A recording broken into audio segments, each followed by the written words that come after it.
Hello bookish people, welcome back to my channel.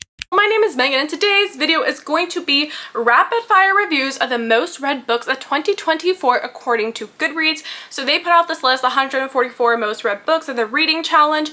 They broke it down into genres. Each genre has 12 books. I went through the list and I have surprisingly read 48 out of the 144 books, which I kind of feel like is a lot.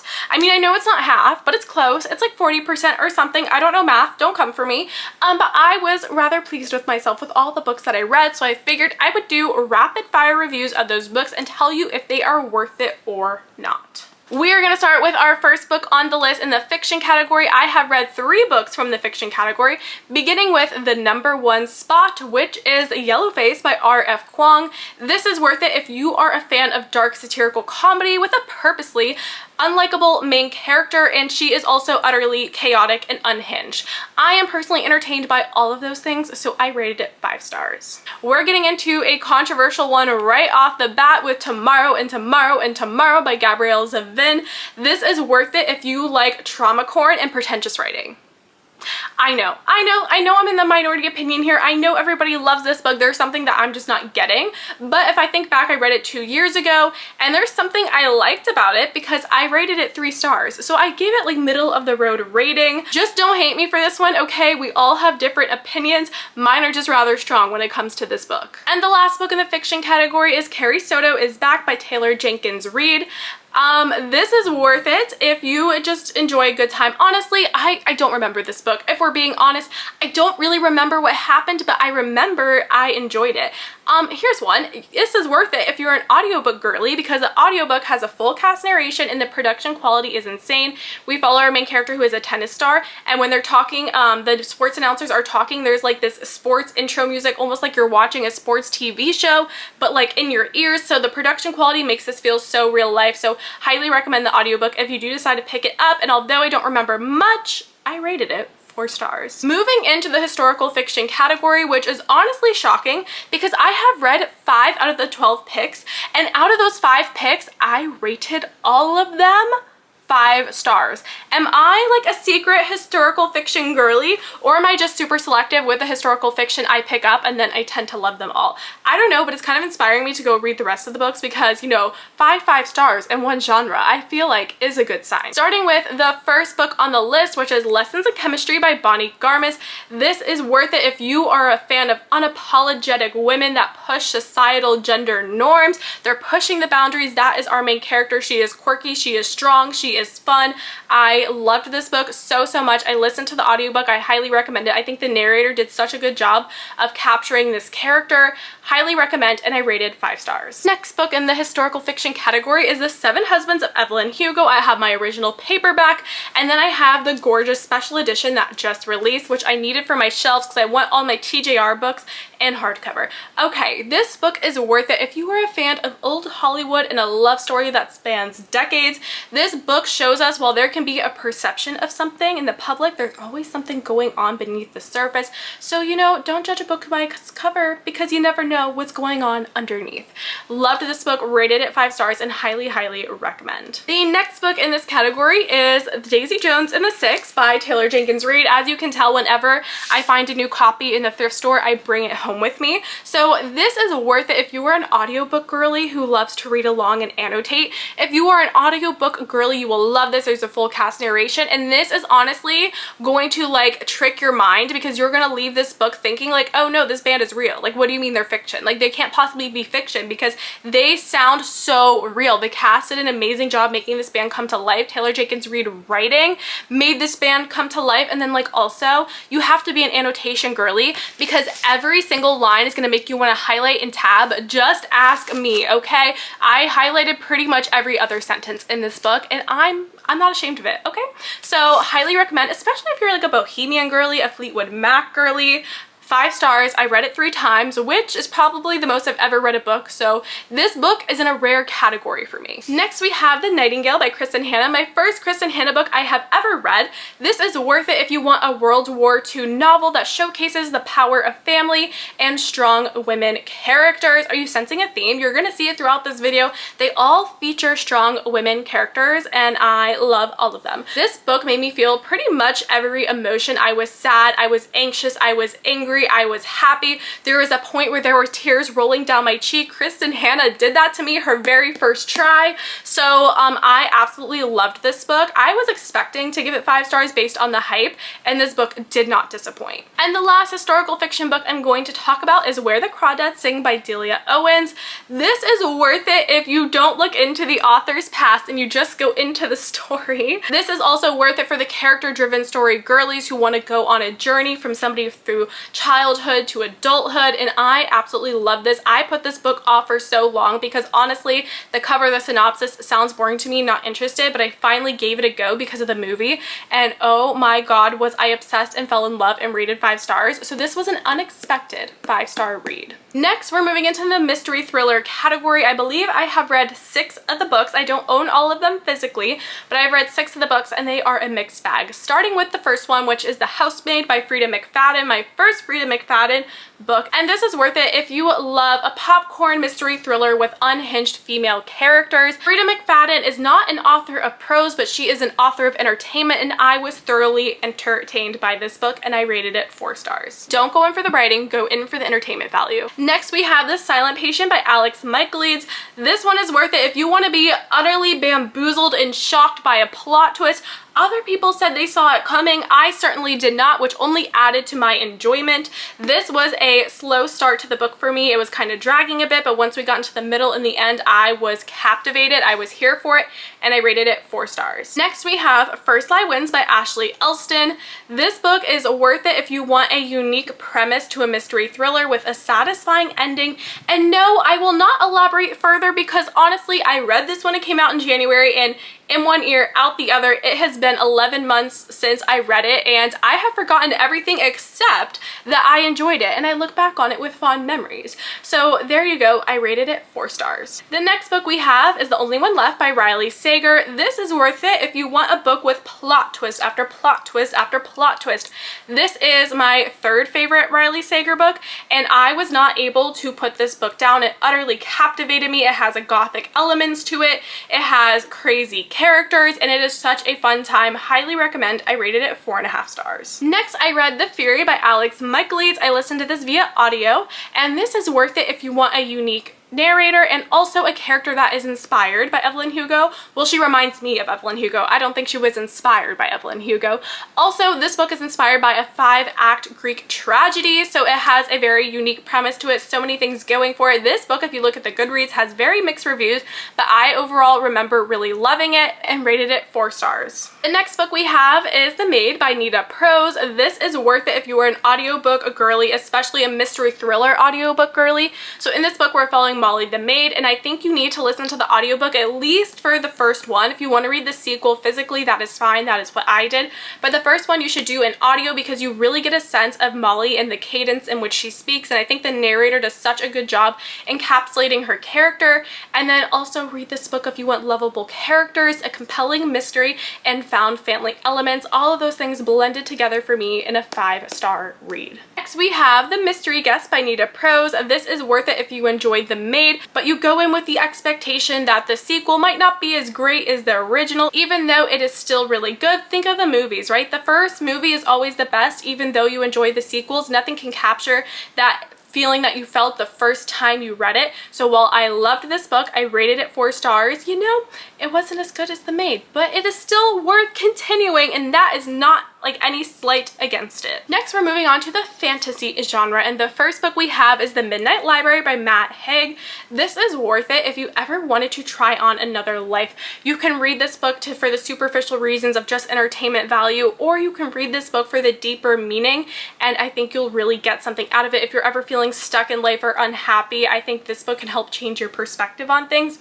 I really enjoyed this book and I rated it 4 stars. Next, we have one of my all-time favorite books, which is The Invisible Life of Addie LaRue by V.E. Schwab, if you couldn't tell by the 3 editions that I own. This is worth it if you believe in self-care, because self-care is reading this book, especially listening to the audiobook. That is the way I would recommend consuming this book. The audiobook narrator is Julia Whelan, who just has an amazing voice and amazing narration skills. Her voice paired with V.E. Schwab's beautiful lyrical writing really creates a masterpiece.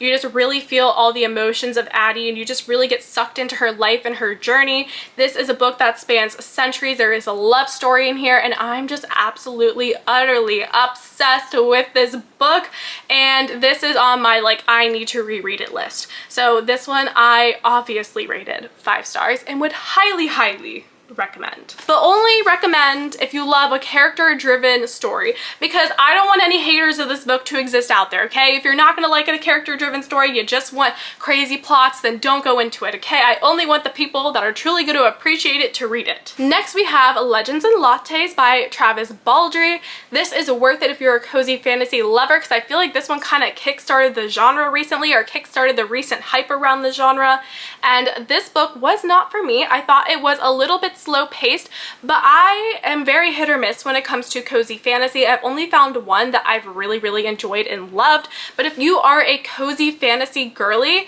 then go for this one. But just know it's going to be a slow time, a character driven time that takes place in a fantasy setting, and there's nothing wrong with that, but it's just not for everyone. But if it is for you, this book is for you. Next we have Starling House by Alex E. Haro. This is worth it if you want a fantasy book but you don't want to commit to a series, you don't even want to commit to an overly long standalone.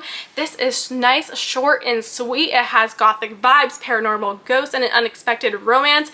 Loved this book and I rated it 4 stars. Next we have Ninth House by Leigh Bardugo. This is worth it if you're a dark academia lover, a fantasy lover, a ghost lover. All those things blended together are in this book. This book is a weird one for me because when I originally read this, I gave it 3 stars. I wasn't really a fan of it, but there was something that compelled me to read the second book in this series, Hellbent, which is not on this list, but I rated Hellbent 4 stars and I rated this one 3 stars. So even if you read it and you're not loving it, I do encourage you to continue because I think Hellbent is such a good book and I can't wait for the 3rd book in this series to come out whenever it does, because it hasn't even been announced yet. So you might want to hold off on this one if you're somebody who likes to binge a series. Moving into the romantasy category, the first book we have is Fourth Wing by Rebecca Yarros. This book is worth it if you are a basic bitch like me and just loves the things that are popular. And this is for the boys and girls that love sassy dragons, who love a badass female main character, and an enemies to lovers romance. Next on the list is Fourth Wing's sequel, Iron Flame. This one is worth it if you need to know the answers to Fourth Wing's cliffhanger, which I don't know anybody on the planet who would not want answers to that cliffhanger, then this book is for you. This book certainly got more mixed reviews than Fourth Wing, but I still think it is worth it. Personally for me, Fourth Wing was a 5-star read, this was a 4-star read, but I still really enjoyed it and I cannot wait to continue with Onyx Storm coming out in January. Next book is The Serpent in the Wings of Night by Carissa Broadbent. This book is worth it if you want a vampire story with a more complex political system compared to other romantasy books. This is one that I want to go back and annotate because Carissa Broadbent's writing really made me sometimes just sit there and pause and just appreciate the writing.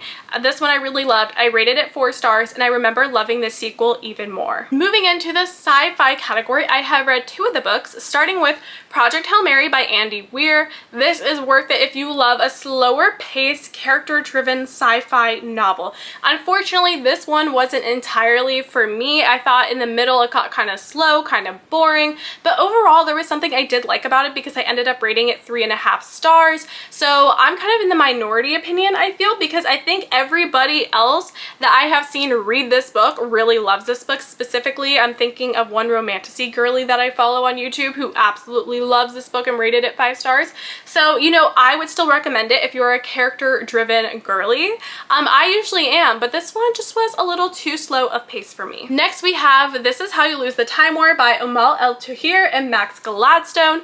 This one is worth it if you're okay being confused in the beginning, but are just appreciative of beautiful lyrical writing. Also, if you love a good full circle moment, I think this one would really satisfy you. So I absolutely love this book and it was an unexpected 5-star read. Moving on to the horror category, this one is also kind of a mixed bag, but we're starting off with a favorite of mine, and that is Bunny by Mona Awad. This one is worth it if you love what I have dubbed girly horror. Like, I can't explain to you what girly horror is, but it's this book. I guess I can't explain. It is this book. It is Mayfly. It is similar books to that. It is Black Sheep by Rachel Harrison. So those I all fall under the category of girly horror to me. If you like girly horror, you'll like this book. If you like cults, if you like utterly unhinged, female main characters, which I have mentioned a ton already because that is something that is one of my personal favorites, then you'll like this book.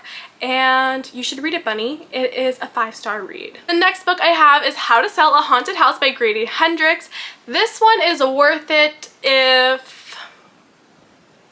Honestly, I can't think of anything. I can't think of anything to say about this book to make it worth it because I did not enjoy this book. I didn't like this book. I'm surprised I did not DNF this book. If I was physically reading it versus audiobook reading it, then I would have DNF'd it. If you want to read Grady Hendrix, I really recommend the Southern Books Club's Guide to Slaying Vampires or Horror Store. Both of those books are really good. I loved those. This one I would probably pass on, and I begrudgingly gave it a 2-star because looking back on it, I have less than 2-star feelings for it, but we'll keep the rating where it is. Next book is What Moves the Dead by T. Kingfisher. This is worth it if you want a short gothic tale with spooky ambiance and non-binary representation.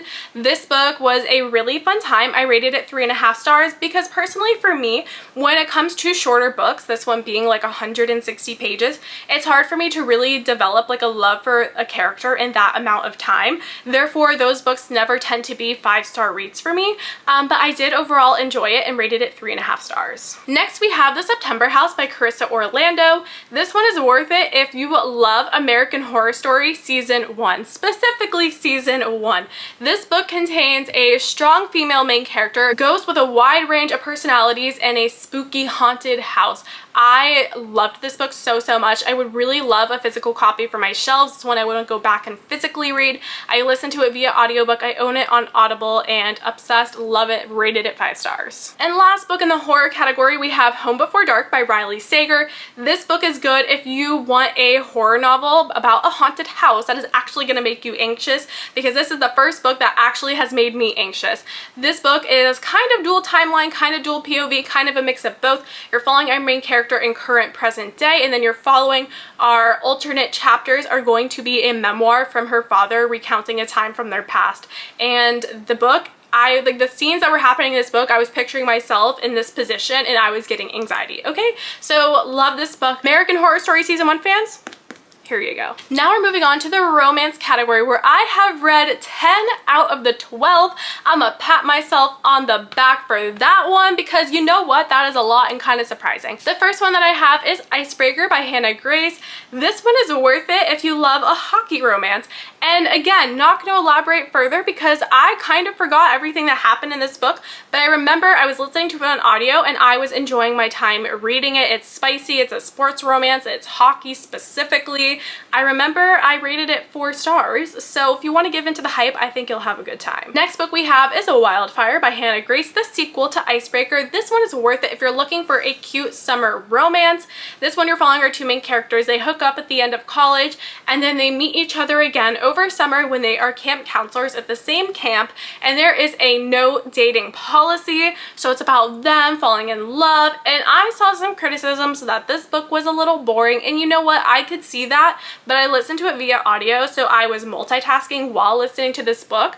So I think that has also shaped my perspective. If I was dedicating my sole focus to reading the pages, maybe I would have rated it lower, maybe I would have DNF'd, but because I listened to it on audio and I was multitasking, enjoying my time, I rated it 4 stars. Next we have Happy Place by Emily Henry. This book is worth it if you want to read the saddest of all of Emily Henry's books. You're following our 2 main characters that were in a long-term relationship and they broke up, but now they have to reunite and fake date for their friend group because they're going on an annual friend getaway. And this book is just kind of depressing and heartbreaking because you're watching these 2 people kind of grieve their relationship but also be pulled back to each other. So in that way it's beautiful. There's a lot of deep conversations and topics, and overall it was not my favorite Emily Henry, but with that being said, it was still a 4-star read. So like, if not my favorite is a 4-star read, Emily Henry is just an amazing writer. Next we have Twisted Love by Anna Huang. This one is worth it if you love a super rich boyfriend who's overly protective,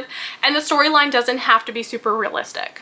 And you know what? I did not take this book too seriously. I loved it and I rated it 4 stars. It was a really fun time and you should give into the hype on this one.